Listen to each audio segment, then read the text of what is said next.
Imagine being drafted ahead of Patrick Mahomes and Deshaun Watson, only to become the biggest what-if in NFL history. Mitchell Trubisky wasn't just drafted, he was crowned the savior of the Chicago Bears, a team starving for success. But what happened next was a story of missed opportunities, questions, and unrealized potential. Trubisky on first down floats, passing, and caught for the touchdown. Trubisky takes off. Another first down carry for Mitch Trubisky. Looked like Trubisky wanted to get it to Montgomery. Instead, he takes off, and he's got another. He keeps again. One-on-one. Tackle missed. Touchdown, Trubisky. What a night for number 10. Trubisky's career went from high hopes to big letdowns, leaving one big question. Was Mitchell Trubisky really that bad? And makes a great interception. Trubisky, throw it end zone, intercepted. Play action, batted, and intercepted. For decades, the Bears struggled to find a quarterback who could lead them to glory. So in the 2017 NFL Draft, they saw a golden chance to change their future. That year's top quarterback prospects were Patrick Mahomes, Deshaun Watson, and Mitchell Trubisky. Each had their own strengths, but only one would be chosen as Chicago's next big hope. Mahomes was unpredictable yet brilliant, shining at Texas Tech with 5,052 passing yards and 41 touchdowns in his final season. Watson, a national champion at Clemson, was a proven leader with 4,593 yards and 41 touchdowns. Then there was Trubisky, a one-year starter at North Carolina with a solid 3,700 yards, 30 touchdowns, and just 6 interceptions. Despite his inexperience, Trubisky's potential seemed to capture Bears general manager Ryan Pace's imagination. The Bears made a bold move, trading up to the number 2 pick by giving away 3 important draft picks to another team, 49ers, so they could get the player they wanted. The decision shocked everyone. Trubisky had only 13 college starts, yet he was chosen over Mahomes and Watson. Why? Well, the Bears believed Trubisky was the safe choice. His low interception rate suggested he wouldn't make costly mistakes, unlike Mahomes' wild plays or Watson's run-first style. And the run element he brings in, a true who really can run the read option, reads it very well. This wasn't just a draft pick, it was a statement. The Bears had put all their hopes for the future on Trubisky. Fans were thrilled, ready to welcome their new hero. But with high hopes came even higher scrutiny. Every incomplete pass, every interception, and every loss came with an annoying what if. What if they had chosen Mahomes? What if Watson was the better fit? By the end of Trubisky's rookie season, it was clear he wasn't terrible, but he wasn't spectacular either. He showed promise, but couldn't escape the comparison to Mahomes, who was already showing glimpses of greatness, and Watson, who was lighting up the league. For Chicago, the cost of drafting Trubisky became a heavy weight.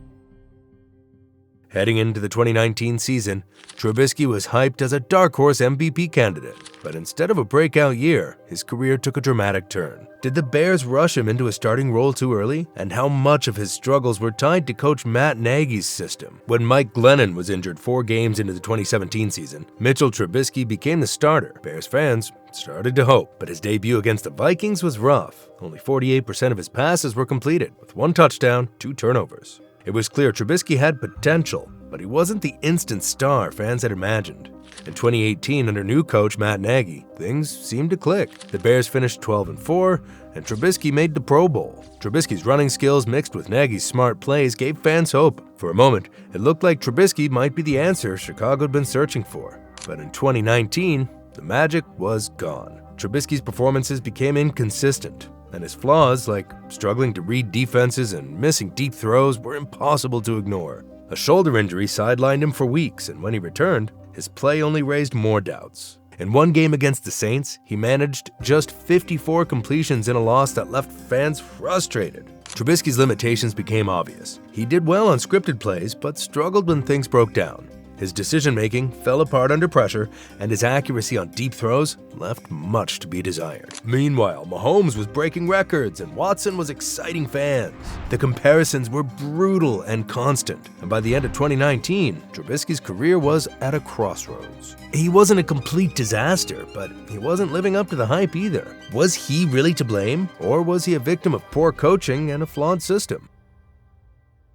As Trubisky's time in Chicago came to a close, everyone had one question in their mind. Could he find redemption in a new environment? When he joined the Buffalo Bills, the door was open for a second chance. Would this fresh start rewrite his legacy, or was the damage already done? If you think Mitchell Trubisky's struggles were entirely his fault, think again. The Chicago Bears have a long history of failing to develop quarterbacks. Over the years, many quarterbacks have come and gone, and most of them didn't succeed. Why? It's not just about talent. The team's system and support play a huge role. When Trubisky joined the Bears, he wasn't surrounded by the best. The offensive line wasn't strong, and the receivers were inconsistent. While players like Patrick Mahomes had star teammates and great coaching, Trubisky was left trying to figure it out on his own. Matt Nagy, the Bears head coach, also struggled to adjust. His offensive system worked for a short time, but defenses figured it out quickly. Instead of changing the plays to help Trubisky, Nagy stuck to his old game plan. This left Trubisky trying to make things work in a system that just didn't suit him. Some experts believe Trubisky could have been much better in a different situation. If he had landed on a team with better coaches and more talent, his career might have turned out very differently. But in Chicago, everything worked against him. That said, Trubisky also had his own problems. Even with a perfect system, a quarterback needs to make quick decisions and accurate throws. These were areas where Trubisky struggled, no matter the team he was on. Trubisky's story raises a bigger question. Was he doomed by bad luck, or did he lack what it takes to succeed no matter where he played? While the truth may lie somewhere in between, his time with the Bears proves one thing: even the most talented quarterback needs the right team and support to succeed. After the tough years in Chicago, Trubisky's next stop was Buffalo. It was a place where struggling players often found a second chance. Playing as the backup to Josh Allen, one of the NFL's best young quarterbacks, Trubisky finally had a chance to breathe. The chaos of Chicago was replaced with a steady system and strong coaching from Sean McDermott and Brian Daboll. For the first time, Trubisky could learn without the pressure of being the starter. Bills fans caught glimpses of Trubisky's potential in preseason games. There were flashes of the talent that had made him such a high draft pick. Some fans even hoped he might get another shot as a starter. But for now, his role remained clear: a backup, not the main guy. When free agency came around, the Pittsburgh Steelers saw an opportunity. Ben Roethlisberger retiring, they signed Trubisky as a potential bridge to their next quarterback. The Steelers gave him a 2-year deal, and for Trubisky, it was another chance to prove himself. Trubisky started strong in Pittsburgh. In Week 1 of the 2022 season, he played a simple game, avoiding mistakes and leading the Steelers to a tight win over Cincinnati. For a moment, it seemed like he may have found his place, but the honeymoon didn't last long. By Week 2, his performances dipped, and fans started chanting for rookie quarterback Kenny Pickett to take over.